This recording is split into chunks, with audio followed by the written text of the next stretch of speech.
Ambassador, welcome to In Diplomacy.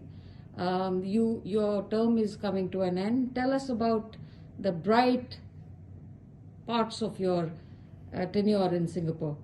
Yes, thank you very much for this interview. I've had, first of all, I've had a very delighted, I'm very honored and also humbled to be able to serve here in Singapore as an ambassador of Japan. During my time, actually, two of my prime ministers came here. First, Mr. late Prime Minister Abe, right after I arrived. And then very recently, Prime Minister Kishida arrived for a bilateral as well as for the Shangri-La dialogue. Both of these visits were very important visits, and I was very delighted to be able to organize and implement the visits very successfully. You have had a very illustrious career, Ambassador, both in bilateral and multilateral roles.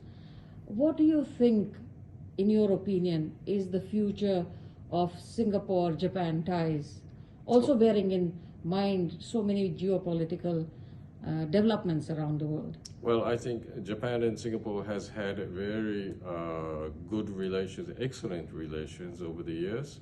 It really has developed, widened, deepened in its relationship at the government level, but also at the people's level.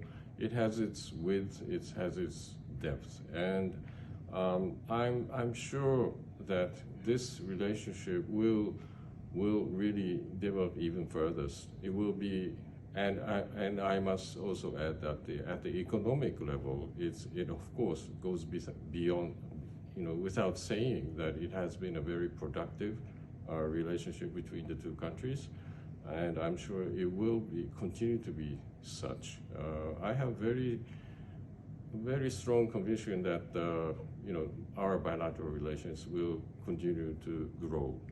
And for Japan, this relationship continues to be a very important relationship. And I might add that it's our relationship with Singapore, together with also relationship with ASEAN, all the ASEAN member states, is very crucial for Japan. You've been here for the last few years. Which are the most favorite places you'll miss when you leave Singapore? Oh, I think there are many places, but I mean, one of the places is like hawker centers. I really loved visiting them, eating many different kind of cuisine here. I think the delight of visiting these places is that you can really enjoy the variety or the different cultures and different tastes that you can enjoy at one place. I think that's one of the strengths of Singapore. Wishing you all the best from our team from In Diplomacy, and we look forward to reading your book of your beautiful career you've just had. All the best. Well, I'm not too sure about that book, but I will think about it. Thank you so much. Thank you.